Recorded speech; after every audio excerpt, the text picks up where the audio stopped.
Hey, DC Wright-Hammer here. Should we be giving indie authors ratings and review boosts just because they're independent? Let's talk about it.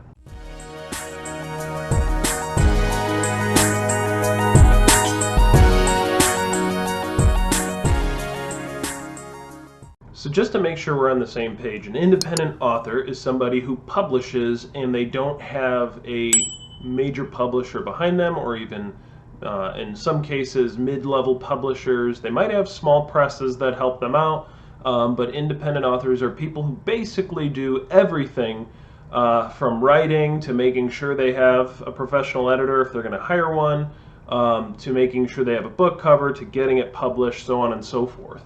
Quick disclaimer, I am an independent author, so yes, that makes me somewhat biased on the topic. However, I try to explain it in a way that makes sense for anybody, not just other independent authors.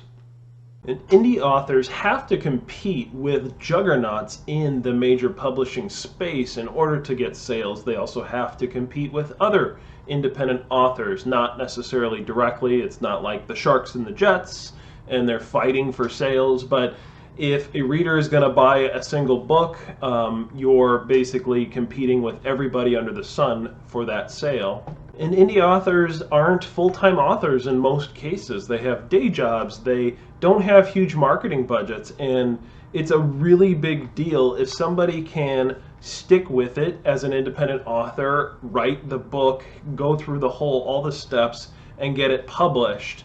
And so being independent, as many of you know, is not the easy path that some people think it is if you want to be successful doing it. So back to the question at hand, if you read an independent author's book, should you boost the rating and review of that book because they're independent? Why am I even asking the question? I think the reason why I'm asking is because I've heard and seen firsthand people say that, oh, I'll definitely give you a great rating, or I'll definitely give you a good review, partly because they know the author. That's a cool thing to do. So they say, yeah, definitely going to give you a ratings boost. But I've also seen authors tiptoe that line, going against the terms of service for websites like Amazon, where they do review trades, where each of them will review each other's book, and typically they end up giving them really good reviews, sort of as this quid pro quo of, we're going to help each other out. So it forces us to ask the question, what are ratings and reviews after all in the end? They are subjective feelings about the books that we read.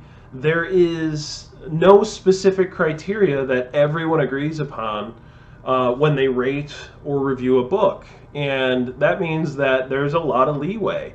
Does that necessarily make it right to just give a book 5 stars, or the other extreme, which we'll talk about in a little bit, just giving it 0 stars because you don't like something, maybe the cover, or you don't like the author? Maybe, maybe not, but that's the whole subjective part of it, and we can't control what the consumers of our books do. For me, if I finish a book and it makes me feel something, anything, I remember the characters, something about the story really makes me feel good about it, it's gonna get a pretty decent rating or review from me. And if I know that the author is independent, that actually makes me feel better about it. The fact that in most cases they're working a day job, they're doing all these other things, and they were still able to pump out a pretty decent book. And so that would lead me to think more about it subjectively, again, not objectively. And I might give a book that I thought deserves 3 stars, 4 stars. Or if I was going to give it 4 stars, I might give it 5 stars. And a much lengthier, more detailed, glowing review, because I know it's from an independent author and they worked really hard for this. And, they deserve some good, honest feedback, but they also deserve to have a break, and get something good that they can show people that can help them out moving forward. And that's not just because I'm an independent author. Of course, that makes me biased, but it's just me being empathetic to my fellow human, and especially my fellow indie authors. I know the struggles that they go through. And so it does make me feel better about a book if I know that it was written by an independent author who's just trying to get out there and make a name for themselves. Because like I mentioned earlier, let's not forget those people who will read independent author books, and the minute they see a typo, the minute they get bored, or they just realize midway through the book, oh yeah, that's right, this is an independent author, they're giving 1 star or 0 stars, did not finish, I don't know why they're even writing. Those people exist. They're basically trolls to independent authors, and we have to remember that those people exist. I don't think what I'm doing for independent authors, giving them these sort of, you know, ratings that are more about how I feel than maybe the quality of the book. But I don't think we should also discount that there are people out there that are like, I'm going to drop the rating of this book because I just don't like the idea of someone being an independent writer. That's clearly Butch League. That's clearly something that no one should be doing. We should only get books published by major publishers. In the end, I think you should go with your gut, but also remember that person on the other side. If you're reading an independent author, they're going through a whole lot. And if they produce a halfway decent book, keep that in mind. It doesn't mean that a 1-star book should become a 5-star book. That is not what I'm saying.